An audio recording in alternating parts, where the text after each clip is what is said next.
Hi friends, today we'll be talking about the latest Ashes of Creation Twitchcast, which was held today, September 27th, 2018. If you don't know, Ashes of Creation is going to be the greatest MMORPG ever to exist in the history of the world. The game will take the best aspects of all games that came before it and put them all in one place, the world of Vera.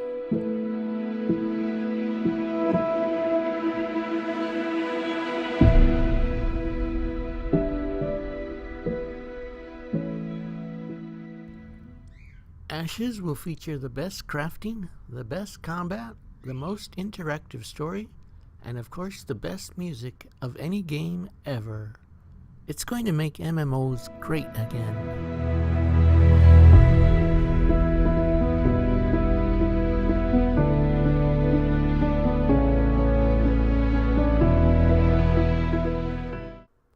This is Jeffrey Bard. He's the lead game designer. He's like the boss of all the game developers and a really cool guy. This is Steven Sharif. He's the big boss and the money. This is his game. He made millions online selling smoothies when he was 18, and now he's using his vast fortune to create the greatest video game ever. What? I know, right? That's internet legend stuff right there. Let's join the Twitchcast and see what awesome new info they have for us today. We're in the corner. Okay, so you're seeing here a little bit of a lobby for the arena. And, okay, you guys should be able to see it. Yes, you can. Good. Alex is playing for us, actually. Alex is over here. Hello. Hi, Alex. Hey, Alex. How you doing, buddy?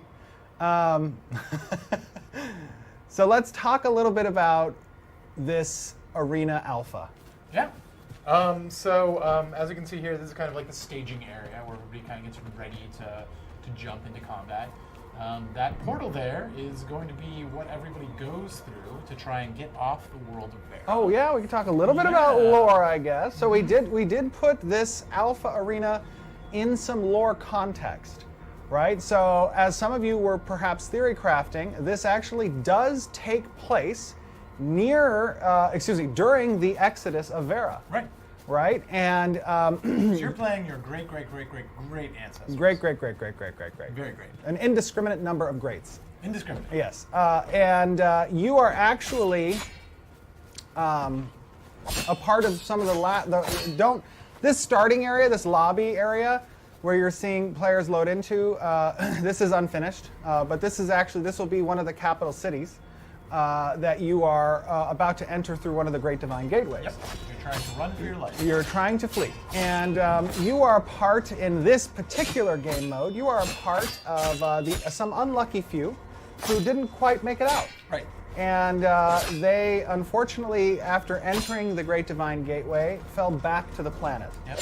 Something happened to cause a rift to open up into the world. Right. And drop anybody who got in there too late back to the world of Vera. So people who thought they didn't actually get a chance. Yes, they were left behind. Do we have game sound working as well on this? Game sound is good? Okay, cool. Hopefully it's not too loud. The game sound seems okay.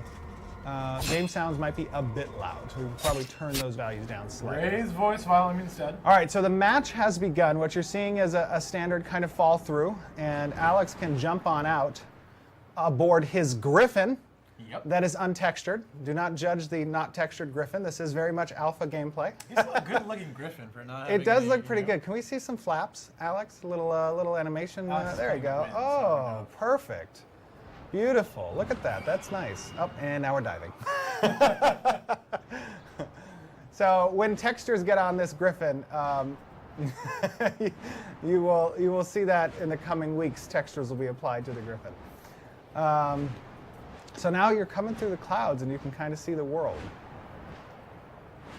And the great thing about this Alpha Arena is that players get an introduction into the art, the world, the aesthetic of Ashes of Creation. What we're going for with Vera in terms of look and feel and the kind of different environments that you're going to see there. This map is 2 by 2? 1.5 by 2? I think it's 2.5 by 2.5. 2.5 by 2.5. Yeah. 2.5 kilometers by 2.5 kilometers. That's the size of the map that this current arena is in. And the intended player count for this is to be at 100. Right. But we may go higher with that Yeah. because obviously, you know, the purpose of this test is to test our systems, and Right. part of those systems are getting players onto a battlefield with each other and hundreds of players. And we want to push that as high as we possibly can. Yes. So as we make progress in our back end and continue to optimize things and find some nifty solutions to the problem of a zillion players, we'll probably push that up during our tests as high as we can get it. Yes, absolutely. That's a whole purpose of having, right now, we have invited all 10,000 Alpha 1 backers Yeah. into the stress test. So I know some of them didn't get to participate this last weekend. However, we will have a stress test beginning Friday evening and going throughout Saturday and Sunday, where you will have advanced instructions that should go out tonight, Alpha 1 backers, for you to get in and stress test our servers. We have our servers set up. We have matches will be set to 50 right now because part of this alpha is discovering certain issues that we want to make sure we can optimize. Right. And when we did our 100-player matches a couple of weeks ago, we discovered some issues that we wanted to fix before we went back into the 100 players. We know what to solve on that problem, so it's just a matter of time until we get that all Implementing sorted. that fixed. Yeah. But then we'll open up to that. It also allows us to spin up more servers and kind of test that functionality and make sure that our scaling ability to dynamically start matches works the way we want it to. And I see in chat a couple people saying, you know, why did we go with Battle Royale as the first testable arena mode? Right. Right, and the answer for that is honestly, you know, as we're testing and getting people into matches and on our servers and testing the replication among players in a battlefield and making sure that tech is present and capable for hundreds of players on the battlefield, we wanted to have a game mode that still was fun for players to test in, an environment that was fun to test in. And if you take a look at like our content, where we're at right now in terms of content, we're not there yet, right? We're not there to really give you a full MMO. So we try to figure out a way that we can get a lot of players into a place at the same time, have it be fun, have it be quick, and have us still get the same kind of data that we would get if we were running the MMO. And so this is just a really good solution for us. And it was the fastest solution, right? Yeah. I mean, from a game mode perspective, there's really not much to a Battle Royale, you know, setting got your up. rule set, and that's kind of it. And that's really pretty much it. So, you know, it really just made sense for us to get this world in the hands of the players and us actually collecting data that we need to collect, right, in the process of building the game. Now, that being said, however, you know, obviously, Battle Royales are pretty popular right now among a large portion of the gaming communities. So that doesn't hurt as well. This can be something that will get more eyes on the project. But Ashes of Creation is an MMORPG, and this arena is just a testing grounds for us to actually collect data and refine. And it's also really good for us as a company too, in terms of like getting people used to putting stuff in front of people. It's having a game that is live like this is a much different thing than just hanging back and not putting stuff out in front of people. It changes the way that you approach problems. It changes the way that you you get more serious. You put on your big boy pants. And that right there is really good for us as a studio. Oh yeah. You know, kind of to establish and cement our identity, you know, as game designers. So absolutely, yeah, I agree. And the other thing is, you know, which is important is, you know, you have these. I mean, I'll say this: the speed that we've been building and developing is rapid and fast. But really fast. When we jumped into the stress test phase, it somehow got even faster. Yeah. Well, because it's all of a sudden it's you have really specific problems to work on. You can't really, you know, you want to fix them as soon as you possibly can because you have people depending on you who are out there kind of waiting for this stuff. Yes. So it really kind of changes your perspective on things and it makes it real. Yeah. The other thing about, you know, this and preparing us for phase 2, in Phase 2, for those of you who don't know, Phase 2 of Alpha 1 is the persistent MMO world. That will be roughly 120 square kilometers, progression up to level 20. You're going to have 8 base archetypes available to play. You're going to see a more integrated aspect of our combat system, which was always from the beginning intended to be a blend of action and tab. Right. Now, if with our Alpha 0, as many of you guys saw back in December, you know, we had progression up to level 10. We had a 16 square kilometer zone. We had our node system working, collecting experience, advancing, collecting cultural experience specifically, connecting into the quest lines and changing the spawn tables of the areas, unlocking dungeons. You know, that was all present in our Alpha 0. What we saw from the community was a desire for us to iterate on our combat system. I think that was probably never the weakest part of it. And that was never really our focus from the get-go, right, with Alpha 0. We knew how to set up tab-based combat system. That's pretty traditional. What was going to be really the feat was to blend action and tab together in a comfortable and good-feeling combat system. Way. And balanced, absolutely. Because those are very different tempos, action and tab, completely different. So what Alpha 1 in this arena phase does is it allows us to have 100% focus on action systems. And then as we watch those systems play out and continue to develop them, we can begin to implement and iterate those systems in with the tab targets. And it's really great because it gives you a totally different perspective when you're looking at something like that. You know, action is real fast. Like, I can't describe to you how fast it is. You know, I grew up in a kind of tab queue-based system, and you really approach abilities and weapons and all this stuff in a very different way once you have action sort of opened up for you.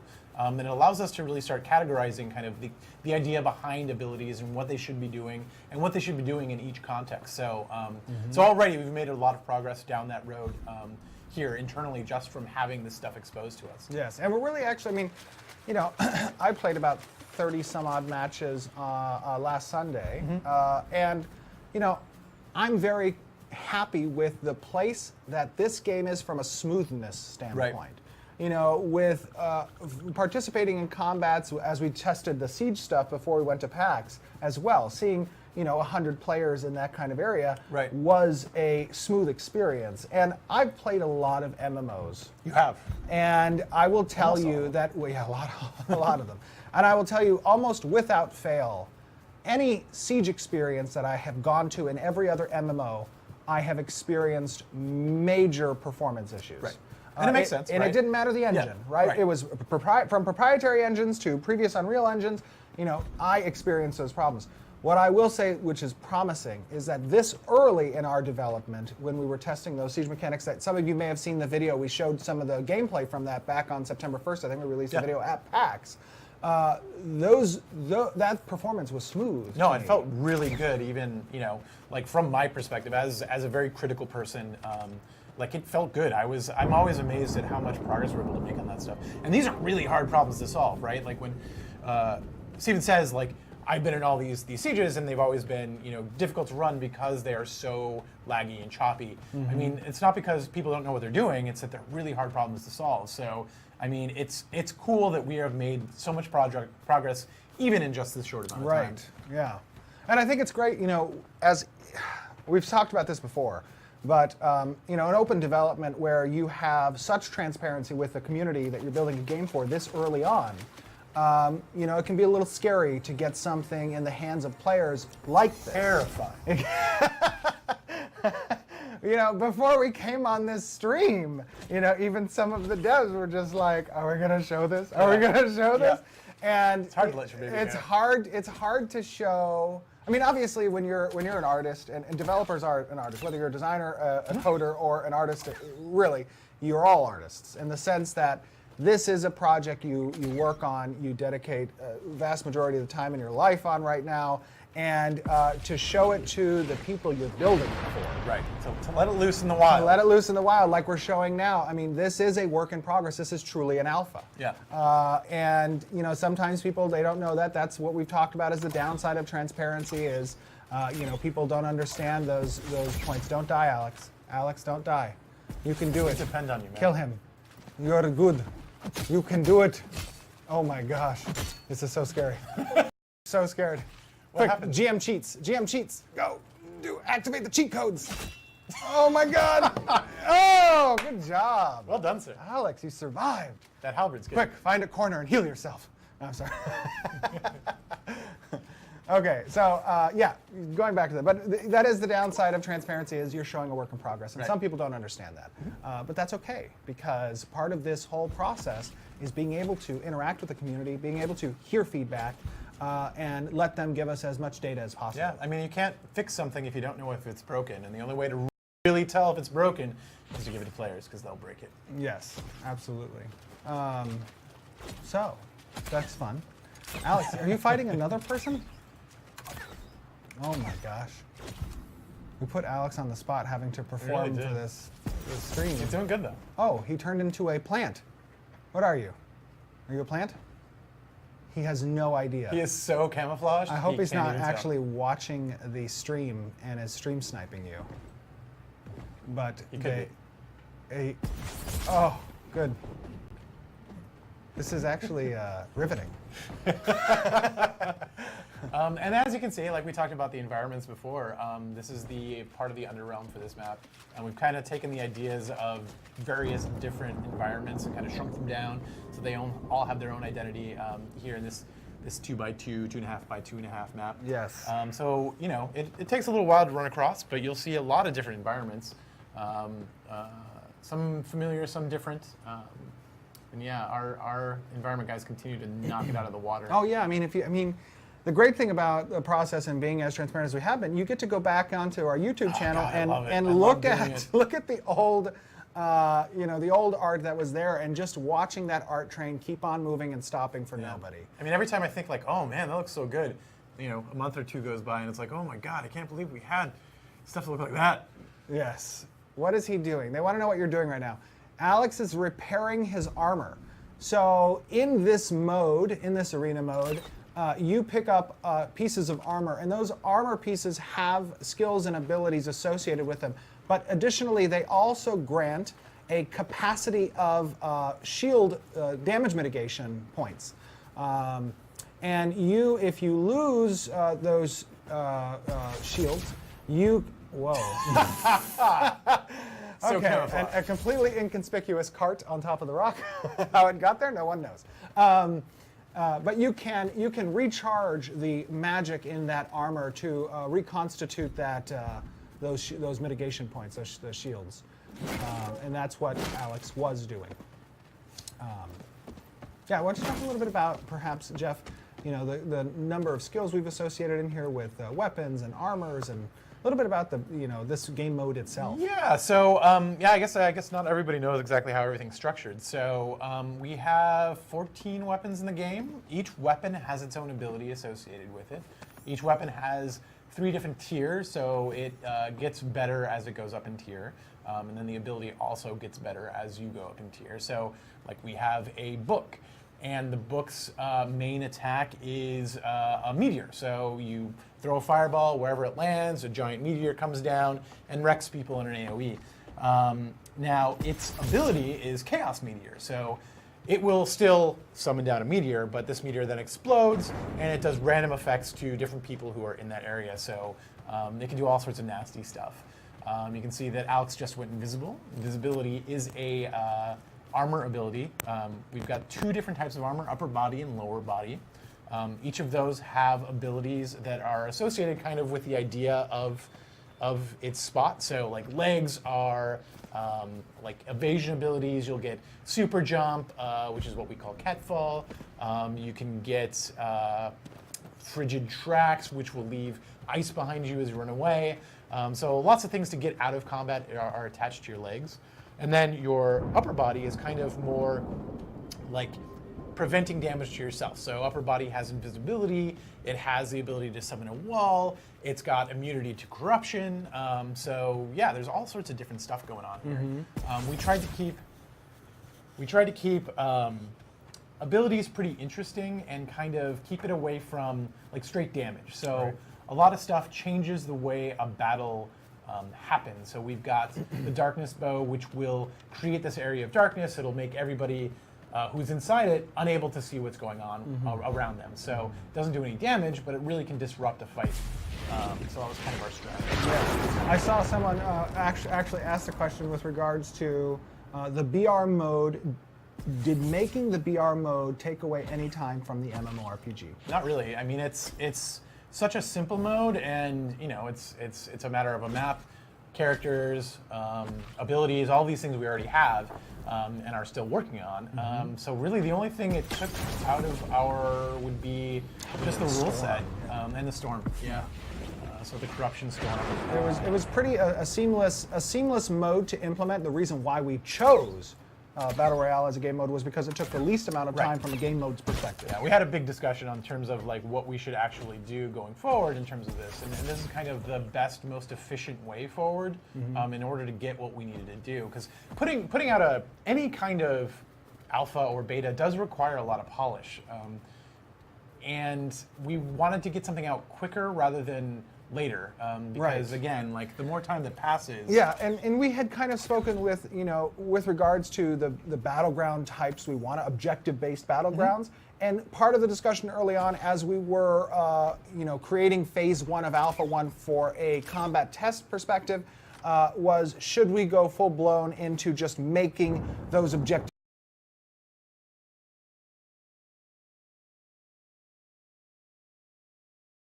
based battlegrounds from the get-go, and the time associated with that was just far greater than what it took. Than what we wanted to do.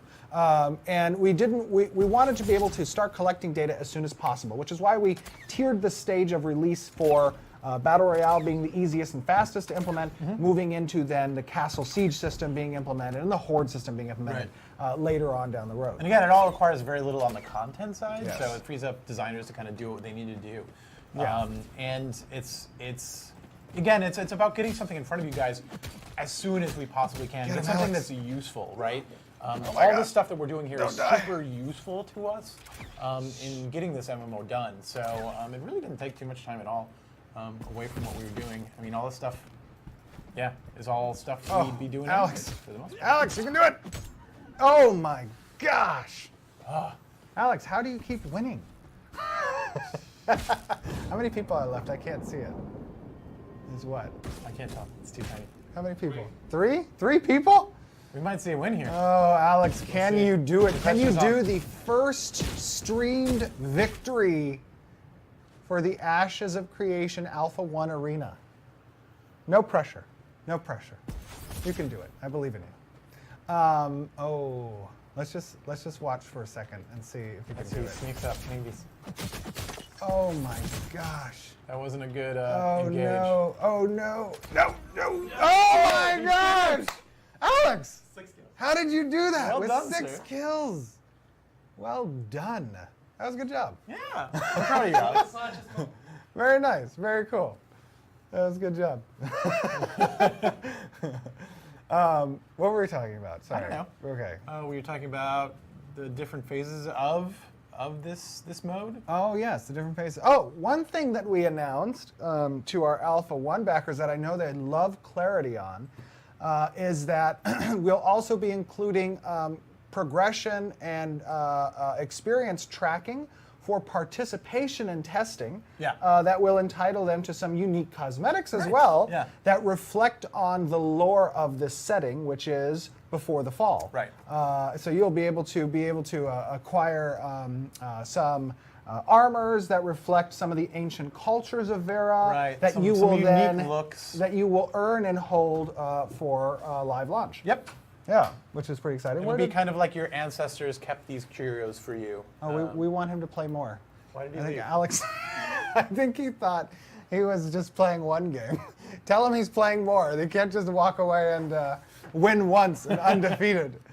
Yeah, so this is a little little lobby. Okay, very cool. Yeah. I can't believe he won on the first I can. stream. He's owned me so many times. He's a little bit too he good has for done well. Big for his britches. What are some questions that we have? I know that we had a. Sorry, Alex, you get to play so many more times. Okay, it's a vicious cycle. These skills can't be hidden from the world. No, they cannot be. Let me open up our forums, because I know there was a thread that had... Oh, what is this? Boogs in chat wants a shout out. I don't know who that is. Hello, Boogs. How you doing, buddy? Okay. Where is that thread at? Is it in the announcements and headlines? Maybe. Okay, here we go. Official live stream 27th. So let's answer some questions while we're queued up for another match. Let's see. Okay, so question from Master Sinbad. Will we be able to give monthly sub time away as gifts from money earned through the AOC referral link? This is important for many of our content creators who would like to be able to give this away to our followers, subscribers, and friends. At the moment, Sinbad, no, that is not possible, and I'm not sure we would necessarily make that possible as well. Really, the purpose of the referral system was to, and I know we've said this in the past, but it was to take what's often done with content creators from a marketing standpoint with games over the past decade, since influencers have really become a thing on YouTube and Twitch and different social media platforms, was to take what's done usually behind closed doors and democratize it out to all the players. Because an MMORPG community is so sticky, it's probably the most interconnected of all the gaming genres out there. Without a doubt. And you already are doing, as players, the work of talking to your friends, your guildmates, and telling them about Ashes of Creation. And, we felt that it was important to reward that activity with potentially playing for free. We are a sub-based game. And that is one of the methods that players can play for free, is if they share the game with their friends. So that was that one. Next question from Liat. Given that taverns are confirmed feature, is things such as cooking going to be in the game? Can I become a brewer and open a brewery? Will alcohol have negative effects? So yes, you can open different businesses. Taverns are one of them. You can offer food and ale through the tavern, and that food and ale will grant certain benefits, buffs. You'll even be able to connect perhaps the NPC that you may have potentially in taverns to offer certain quests that are local if a tavern gets built within that area. In terms of brewer being its own class, I'm not quite sure if we'll have enough drinks to support that. It's something we'll explore, obviously, but I'm not quite sure that we can come up with that many unique effects to justify that being its own thing. But if you were to be a cook and you wanted to specialize in that, you can do that. Yeah, the cook will have drinks, but yeah, you're right. The brewery won't be its own profession. Okay, question from Z. Will the camera angle be able to be changed and the camera zoomed out more, or will it be stuck with the character on the left and zoomed in right? No. So Z, what you're seeing camera-wise in this arena is solely intended for the current action combat. Right.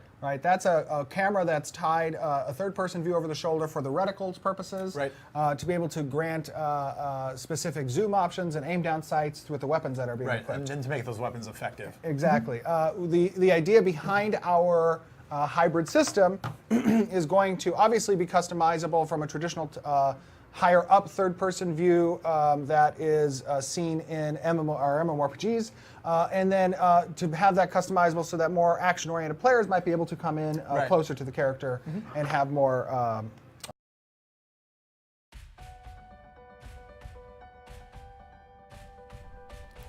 The rest of this conversation is continued in part 1 of this series, and then part 2, and then part 3, and then back to part 1, and then part 2, and then part 3, and then back to part 1. It's like a never-ending cycle. Make sure you ring the bell so you don't miss my next video. Thanks for watching.